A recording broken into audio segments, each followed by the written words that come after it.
The sun hovered over the horizon, its fiery tendrils casting a golden glow on the dense forest below. It was a sight of rare beauty, a tranquil reminder of nature's timelessness. Among the towering trees and whispering winds, a single figure moved with quiet determination. This was Ella, a young woman whose journey had taken her far from the comforts of her village into the unknown. The forest had always been a mystery to her people, a forbidden expanse where ancient secrets lay buried, and whispers of spirits echoed through the night. Ella's quest began not out of curiosity, but necessity. Her village, nestled in a valley surrounded by mountains, was dying. The once plentiful harvests had withered, and the rivers that sustained life had dwindled to trickles. The elders spoke of a time when the land was vibrant and fertile, but they also warned of an ancient pact, a balance that had been broken. When no solution seemed apparent, Ella volunteered to venture into the forest, a place said to be the heart of the broken covenant. The air in the forest was thick with a sense of foreboding. Sunlight barely pierced the dense canopy, and every rustle or shadow seemed alive with intent. Ella clutched her small satchel tightly, within which she carried a map drawn from the fragmented memories of elders and a collection of charms meant to ward off spirits. Her resolve was firm, though fear clawed at her with every step.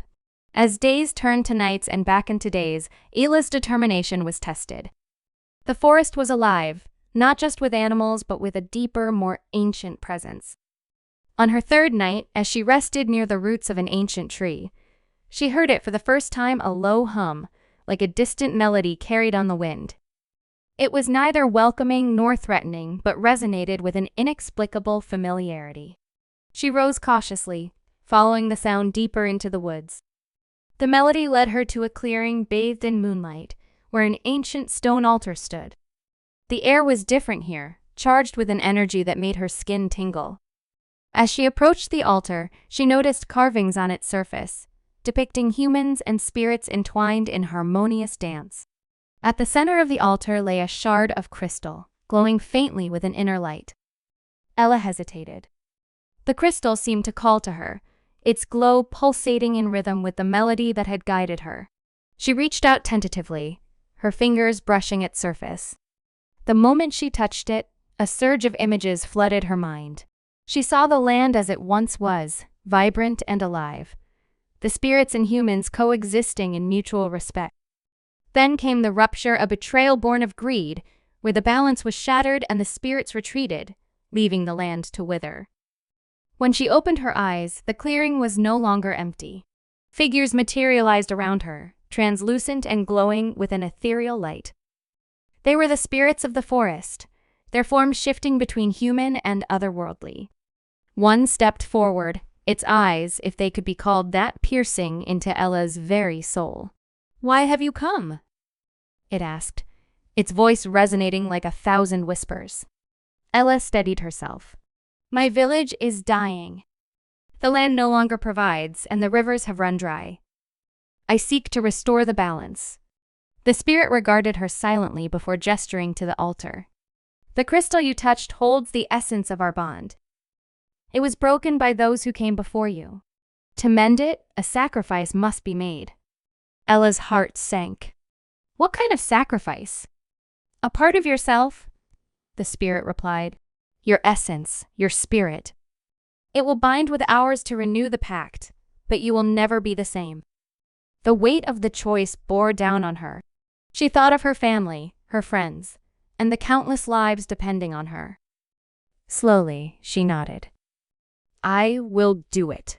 The spirits formed a circle around her, their ethereal hands raised. The crystal on the altar began to glow brighter, its light enveloping Ella. She felt a pull deep within her, as if her very soul was being unraveled and rewoven. It was both excruciating and liberating, a moment of pure transformation. When the light faded, Ella collapsed to her knees, gasping for breath. The spirits were gone, but the forest around her felt alive in a way she had never perceived before. The ground beneath her hummed with energy, and the air was rich with the scent of blooming life. She looked down at her hands, which now glowed faintly with the same light as the crystal. Her journey back to the village was swift, as if the forest itself guided her steps. When she emerged from the woods, she found the valley transformed. The rivers flowed with crystalline water, and the fields were green with promise. Her people rejoiced, but Ella's joy was tempered by an unshakable sense of otherness. She had become something more than human, a bridge between her people and the spirits. In the years that followed, Ella became a guardian of the balance, ensuring that the mistakes of the past were not repeated. Her story was passed down through generations, a reminder of the cost of harmony and the resilience of the human spirit. The forest, once feared, became a place of reverence, its whispers a song of unity between two worlds. And so, the echoes of Ella's sacrifice lived on, a testament to the enduring power of connection and the indomitable spirit that binds all living things. Her journey became a beacon of hope, a reminder that even in the face of insurmountable odds, the human spirit could rise, adapt, and endure.